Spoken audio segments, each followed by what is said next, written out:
Si vous souhaitez installer WordPress sur Hostinger, vous êtes peut-être un peu perdu parmi tous les choix d'hébergement et vous ne savez pas exactement comment installer WordPress étape par étape. Donc dans cette vidéo, je vais tout vous montrer. Vous allez voir que très rapidement, vous allez pouvoir créer votre site. Pour que ça soit plus simple, je vous ai mis un lien en description et vous arriverez directement sur cette page. Et là, si je vais dans Service, on peut voir qu'on a pas mal d'hébergements différents et ici plein d'autres trucs qui s'affichent. Donc au début, on ne comprend pas tout ce que c'est. Donc déjà, ce qui concerne les hébergements, c'est ici. Et entre hébergement WordPress et hébergement web, c'est assez similaire. Enfin, c'est même complètement similaire. Au niveau des performances et des fonctionnalités, ça sera pareil. Ce qui va changer, c'est la mise en place du site. Ici, ça sera simplifié pour WordPress. On sera directement redirigé vers WordPress en fait. Alors qu'ici, on aura le choix parmi plusieurs outils. Ensuite, ici, hébergement infogéré pour WooCommerce, c'est pour les boutiques en ligne. Donc, on a quelques fonctionnalités différentes. Mais honnêtement, au début, je vous conseille de ne pas vous prendre la tête et de partir sur hébergement infogéré pour WordPress, à moins que vous soyez sûr que directement vous voulez faire une boutique en ligne, ça peut être intéressant. Et dans ce cas-là, je vous affiche une vidéo juste au-dessus où je vous montre comment créer une boutique avec WooCommerce et je vous présente les différents plans dédiés à l'e-commerce pour WordPress. Ensuite ici, on a l'hébergement cloud. Donc là, en fait, c'est l'hébergement le plus puissant. Donc c'est vraiment pour des projets avancés, des gros projets, ça sera un petit peu plus cher. Et ici pour les agences, donc là on aura plusieurs fonctionnalités dédiées aux agences. Nous ce qu'on va faire, c'est cliquer sur hébergement infogéré pour WordPress et on va descendre un petit peu, on arrive aux différentes formules. Donc on a la formule premium qui permet d'héberger jusqu'à 25 sites web. Donc vous pouvez avoir plusieurs sites web sur le même hébergement. Et franchement, les performances sont suffisantes pour la plupart des utilisations. Donc si c'est votre premier site, je vous conseille de partir sur le plan premium. Si on descend un petit peu, on peut voir qu'on a toutes les fonctionnalités importantes, notamment le certificat SSL gratuit. Donc pour avoir un site en HTTPS, vous voyez le petit cadenas ici, ça c'est très important. Les boîtes mail gratuites, des sauvegardes hebdomadaires. Donc là, avec ce plan, on peut avoir des sauvegardes quotidiennes. Mais dans tous les cas, vous pouvez installer un plugin WordPress qui fait des sauvegardes quotidiennes gratuitement. Donc ça, c'est pas un souci. Et ici, on a en plus l'outil de staging WordPress. Donc c'est pour créer une copie temporaire de votre site afin de faire des tests avant de les publier sur votre site live. Mais ça, pareil, vous pouvez le faire également avec des plugins WordPress.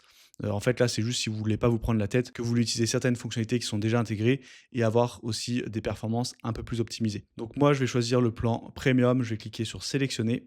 Et ici, on a la durée d'engagement. Avant, on avait un tarif dégressif en fonction de la durée d'engagement. Mais maintenant, j'ai l'impression que c'est plus le cas. Là, vous voyez que j'économise 108 euros. Et si je m'engage 2 fois plus longtemps, j'économise 2 fois plus d'argent. Mais il n'y a pas 2,5 fois plus de remise, par exemple. Avant, c'était le cas, on avait un tarif dégressif. Là, on peut voir que ça reste à chaque fois à 2,99 € par mois. Donc, c'est plus forcément très intéressant. Moi, je vous conseille de rester sur un an, puisque un mois, là, par contre, ça va être plus cher. Et lorsqu'on crée un projet de site, généralement, on ne le garde pas pendant un mois, on le garde pendant longtemps. Donc, un an, ça me paraît bien. Et dans tous les cas, si vous changez d'avis assez rapidement, vous avez la garantie satisfait ou remboursée pendant 30 jours. Donc, c'est pour ça que la formule mensuelle, selon moi, elle n'est pas intéressante.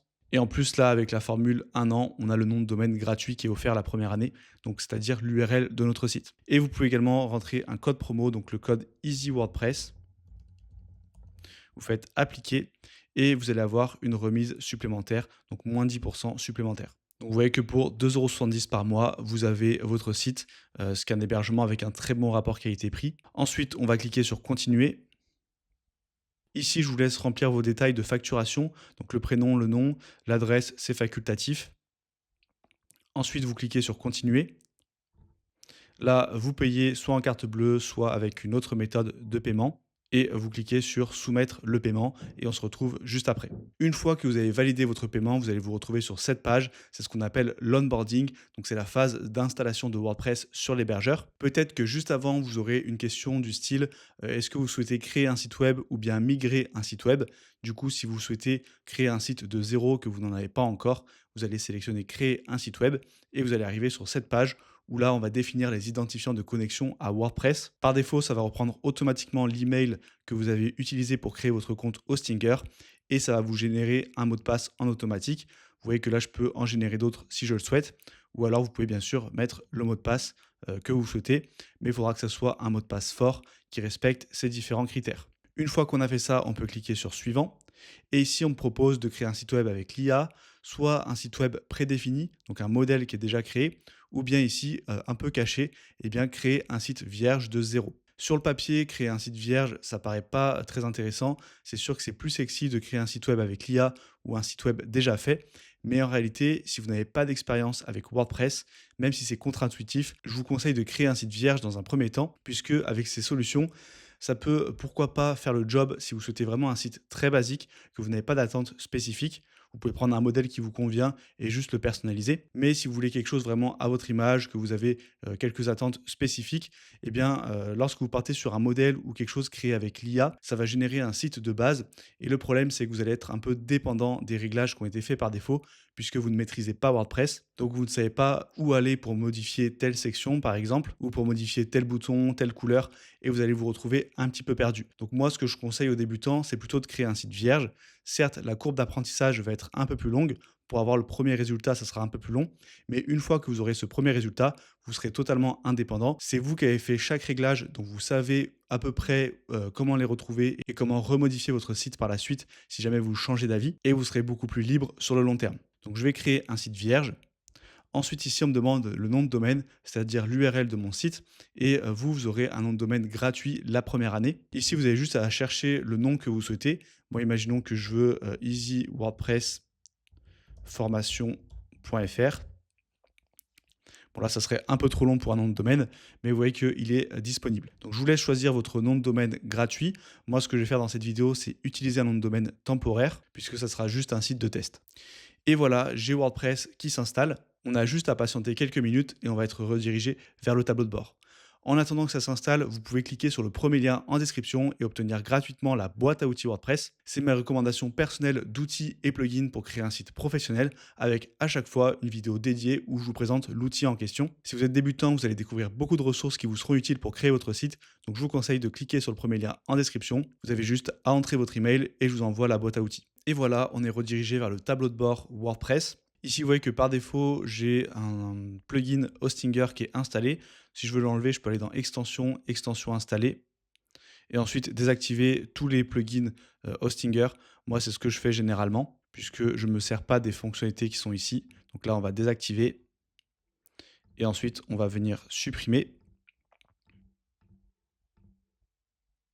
Vous, c'est également possible que vous ayez un nom de domaine temporaire, même si vous avez choisi un nom de domaine, eh bien, en fait, c'est le temps qui s'active, ça va créer un site temporaire et du coup, vous pouvez quand même modifier et créer votre site, commencer à faire ce que vous voulez et une fois que votre vrai nom de domaine sera prêt, ça sera fait automatiquement la migration. Pour cela, il vous suffit de retourner sur votre tableau de bord Hostinger.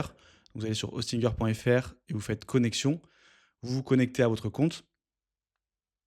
Vous allez arriver ici sur accueil et dans nom de domaine, vous verrez votre nom de domaine s'il est activé ou pas. Ensuite, dans site web, dans liste des sites, vous aurez vos sites qui sont créés, donc le site temporaire et le site avec le bon nom de domaine lorsqu'il sera prêt. Et depuis cette interface, je peux accéder directement à l'admin WordPress de n'importe quel site, donc c'est-à-dire au tableau de bord WordPress.